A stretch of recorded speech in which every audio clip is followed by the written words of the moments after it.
All right, I'd like to discuss borderline personality disorder a little bit as it pertains to narcissistic personality disorder. In my opinion, borderlines are the narcissist's worst nightmare. Okay, because borderlines have the best of both worlds. Borderlines can actually turn psychopathic if they want to at the drop of a dime. And that's a little scary. So, also, in my opinion, I feel that borderlines are probably one of the most misunderstood pathologies known to man or mankind. And if you think about it, most people discussing it online, although there are some people who have borderline, most of them are, so-called doctors, experts, things like that. But I mean, I don't really care to listen to these people, to be honest with you, that much. That's just my opinion, because if you don't have the disorder, you're essentially just regurgitating information that you learned from a book somewhere in some government brainwashing institution called the school. So you have no way to technically verify the information. You read the information. The only way you can verify it is then if you have a practice and you're talking to borderlines and you're taking meticulous notes on what they're saying and you're comparing it to what you learned in the brainwashing institution. But a doctor cannot dive into a borderline's brain and figure out what the heck is going on up there. You see what I'm saying? So yeah, they can have borderlines in their office. Borderlines are generally females, not always, but the bulk of them are females. So if some borderlines come in their office, yeah, they can analyze them. They're taking notes. They're studying them. They're listening carefully to what they're saying. I get that. So, I'm sure they have some kind of information to offer. I don't know how valuable or accurate it is outside of just spewing out what they learned in school. Anyway, I just want to discuss borderlines.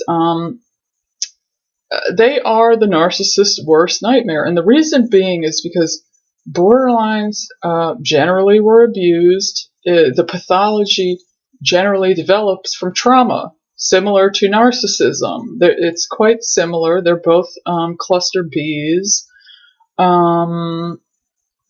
But borderlines generally, oftentimes, not always, but are the scapegoat in a narcissistic psychopathic family. So they're the ones that were being tortured and traumatized. And the reason they present problems for narcissists is because borderlines they've about had enough with being abused. And people often talk about borderlines as the borderline personality disordered person is the one that's being abusive. But borderlines do not abuse people. Borderlines only have outbursts when they feel they're being attacked or abused by a narcissist. That is the only time they're going to have an outburst. They might go ballistic. They have these outbursts. They can turn psychopathic. And that is why they are very scary for a narcissist, because borderlines have had enough of being abused. And narcissists, well, have been abusing people their entire lives. So that's not a good mix. That's like oil and water. Is it possible?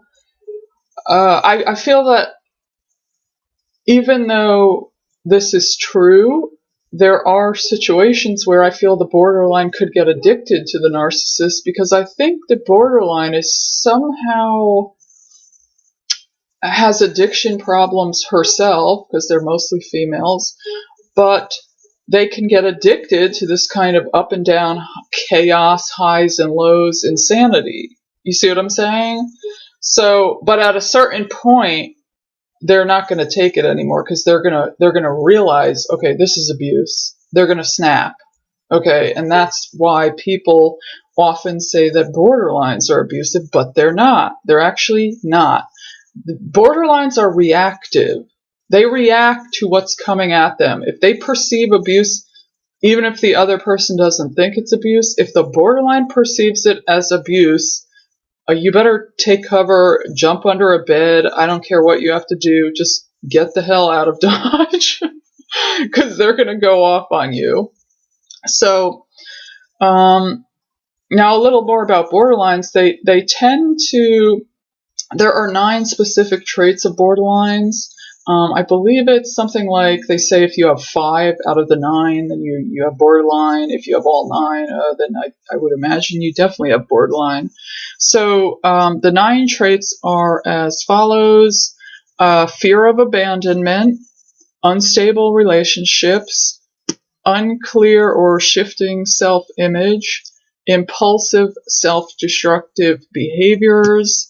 That could be things like cutting, for example, or risky sexual behaviors, or substance abuse, drug and alcohol abuse.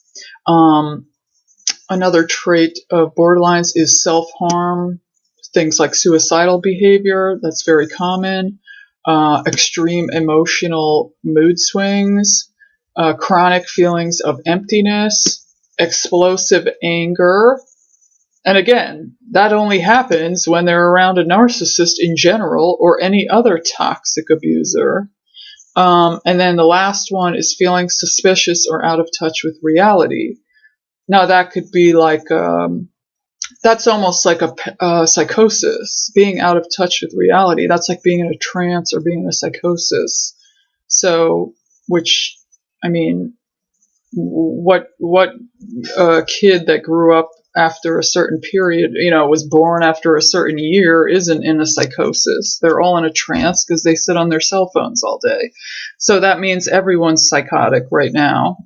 So yeah, we're in a pretty serious mental health crisis right now, and they're actually creating psychopaths and psychotics with these cell phones. So, I mean, if you think that's a positive, then I don't know what to tell you. You're sadly mistaken. Anyway, so borderlines, in my opinion, are a very complex pathology, very misunderstood. Most of the information, I would say, 95% of the information online is probably inaccurate. And but as I said, the borderline is the narcissist's worst nightmare, in my opinion. The narcissist better take cover if they see a borderline around, because they will go for the jugular.